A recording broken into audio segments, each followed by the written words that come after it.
In the meantime, let's dig into Experts Corner, and looking forward to this one tonight. Burton Kelso is a tech expert. He's joined Petri before, so might be a familiar face to you, and joins you on talkTV tonight. Burton, hello there, how are you?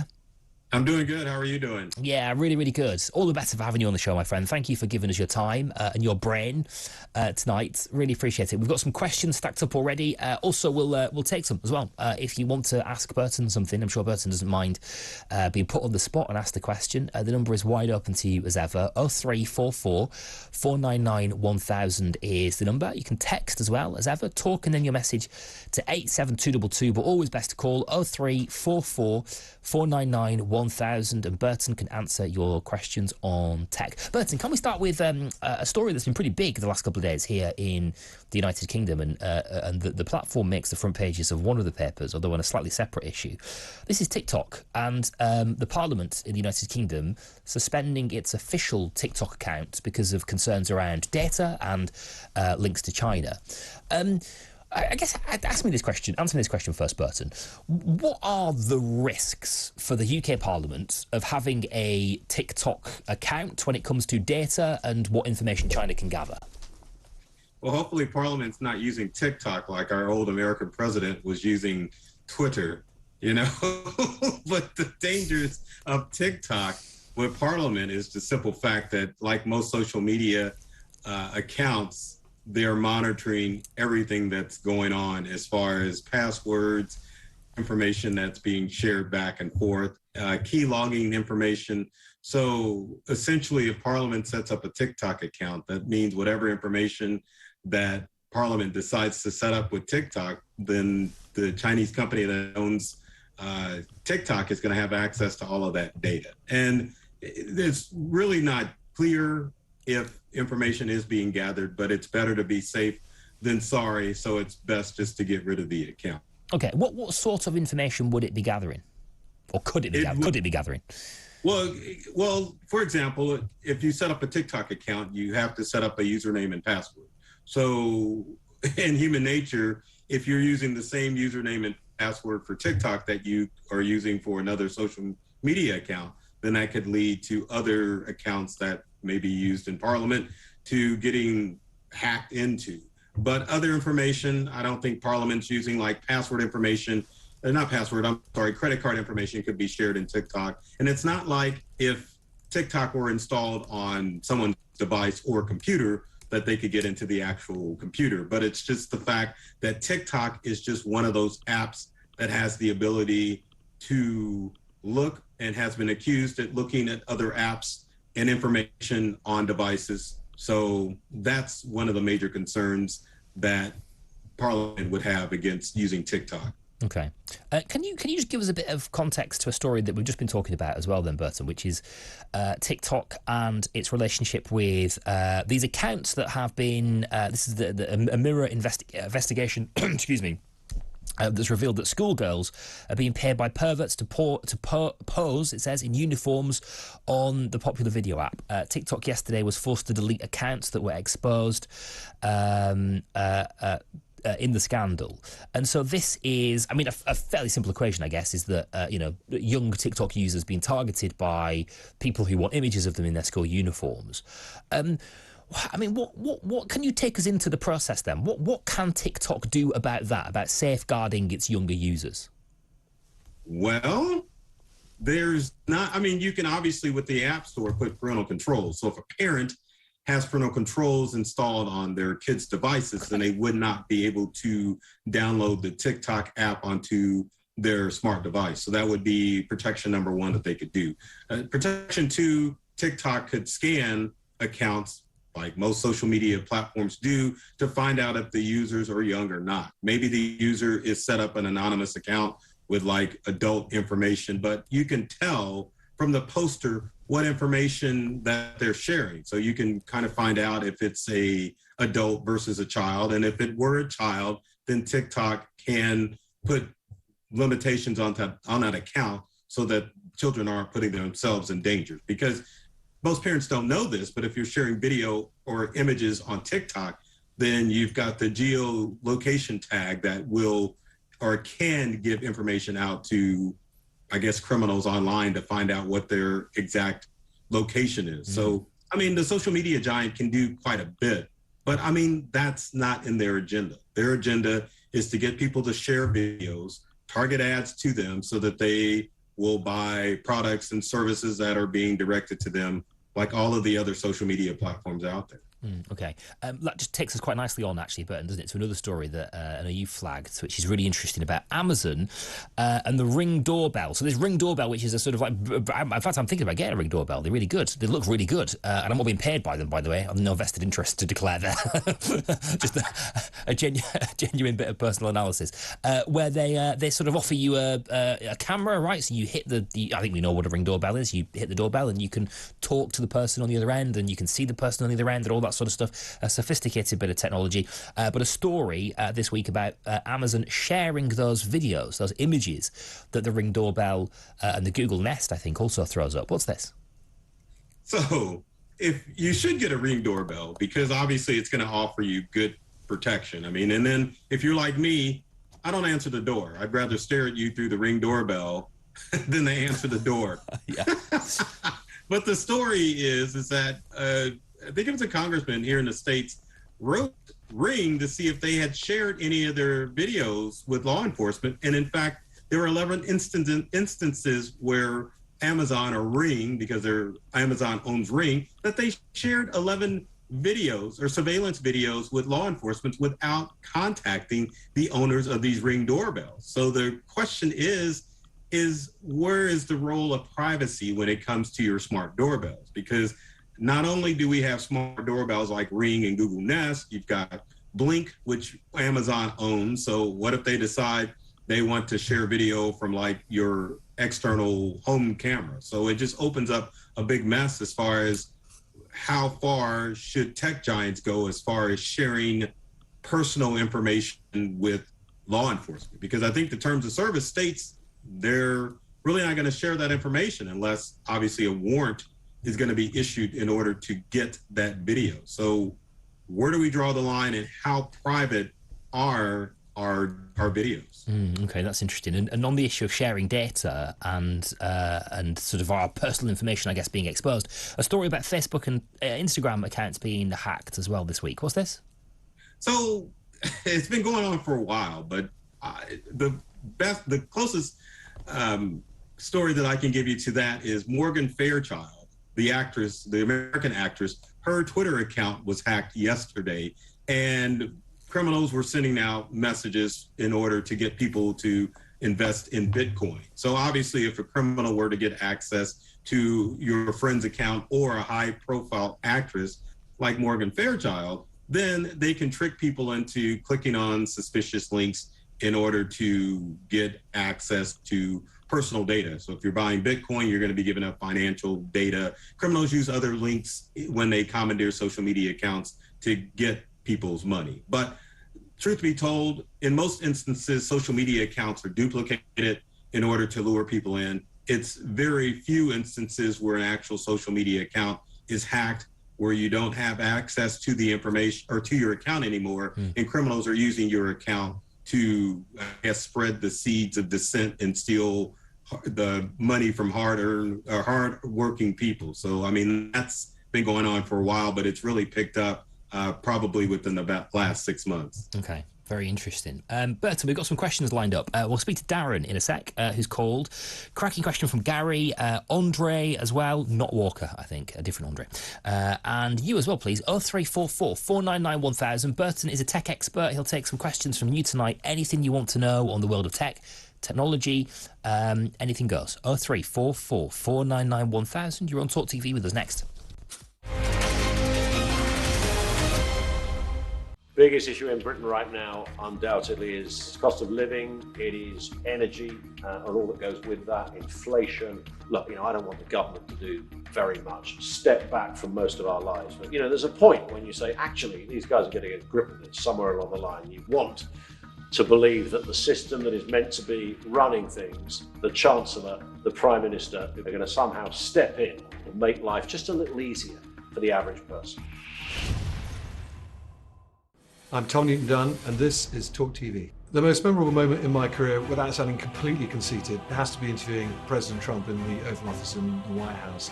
Particularly the little red button he had on his desk. I had no idea what he did as the interview went on. I wondered more and more, was he going to launch a nuclear strike on North Korea or open up a shark pit that I'd then fall into? Turned out he pressed it right at the end of the interview, and in walked a butler with a tray carrying a Diet Coke. It was the Diet Coke button. Join me, Ian Collins, every day on talkTV. There is nothing we hate more than hypocrisy. Discussing the big issues. Why was it so hard to establish the deputy leader was at a meeting with her colleagues? The callers. Alan in Grimsby, Tracy in Burton-on-Trent. Dave, thank you very much. Picking apart the big stuff. This simply does not wash. Look who's back under the spotlight. talkTV is going to be the kind of channel that when you have sat there, as I do in this industry, as a journalist, and you think about what a channel should be, what is missing out there. You know, people have given things a go. They've tried to say, look, this is where we're going to have common sense and real views and represent what ordinary people think. And it's never really happened. And actually, talkTV has come along, and it absolutely is about to nail that very thing.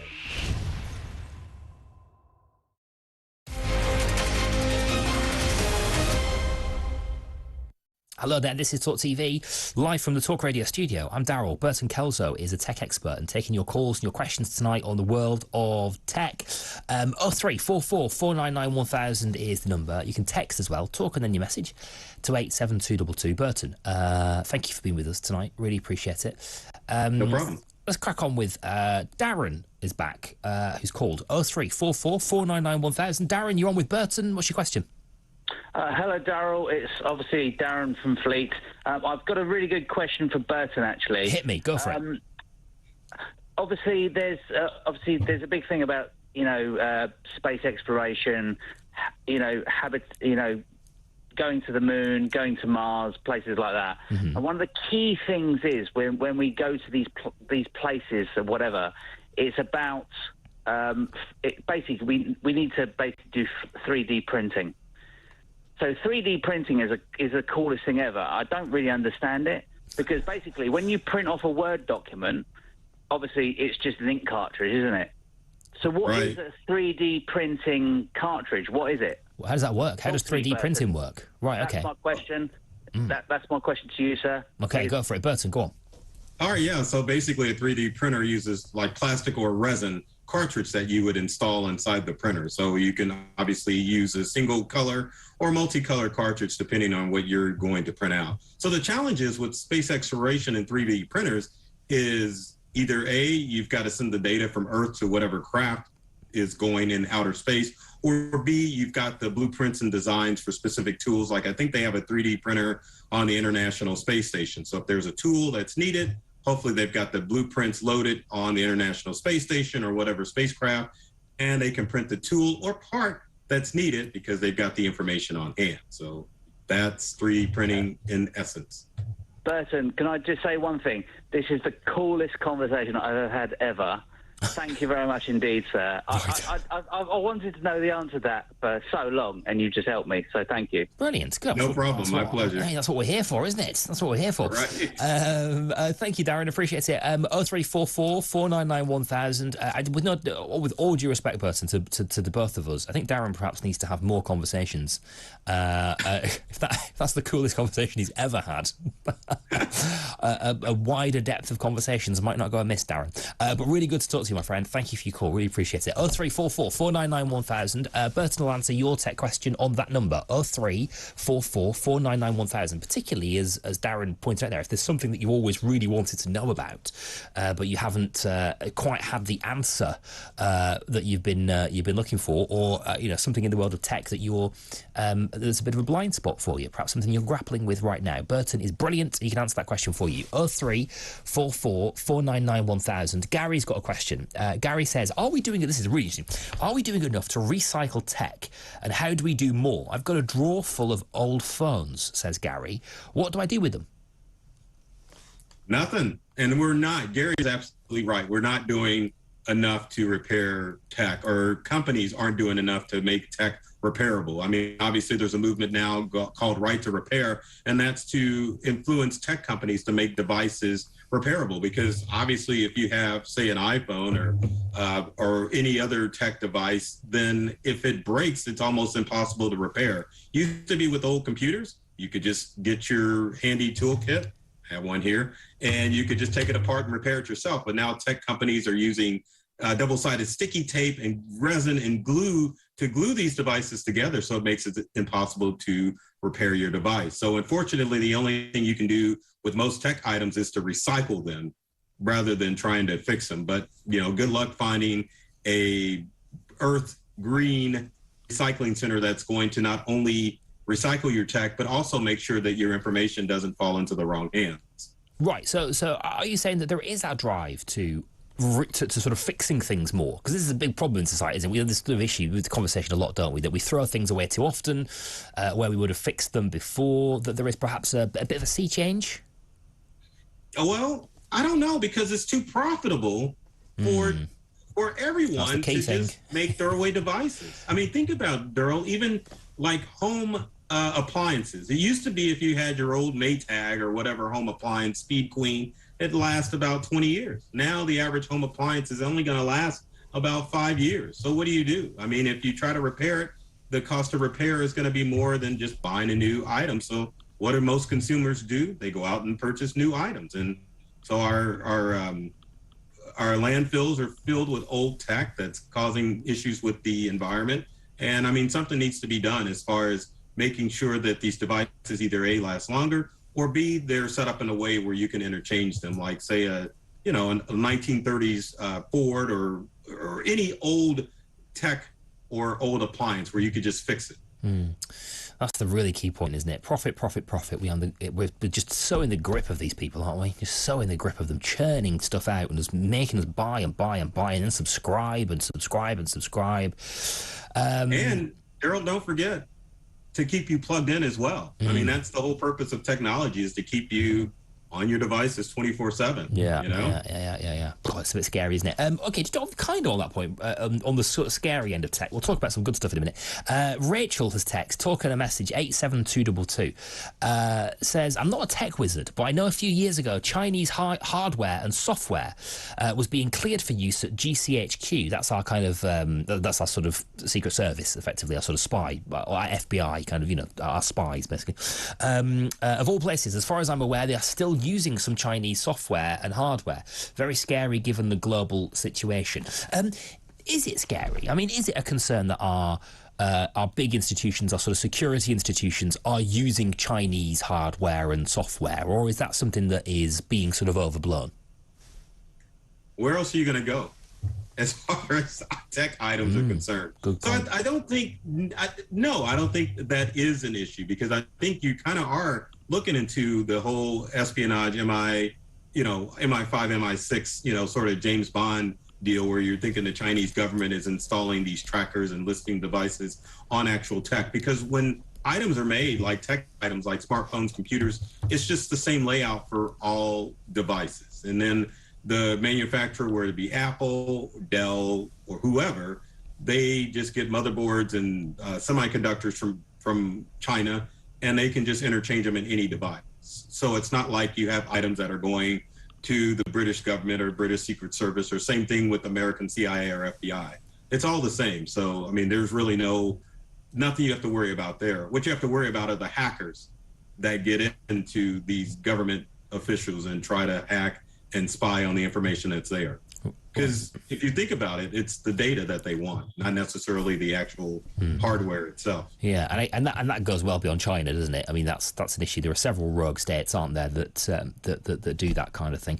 Okay, let's move on, because this is a really good question from Andre, who says, what does your tech expert, Burton, he's got a name, Andre, what does he make of video gamers in the Commonwealth Games and esports in general? Is that a bubble that will eventually burst? That's a good question. I mean, right now, video games are just like tops of the tops. I mean, they're making as much money as movies. So, I mean, I could see it going either way. As far as, video game, I mean, you already got video game competitions, but, as far as, I mean, mainstream, it's a good possibility, you know. So I wish I had more time to play them though. Yeah. Are esports part of the Commonwealth Games? Is that right? Is it? I don't know. I didn't know that, to be honest with you. I'm trying to verify that fact from Andre, but it wouldn't surprise me. I mean, it sounds about right, doesn't it? And I'm going to say the big thing is will it ever become an Olympic sport?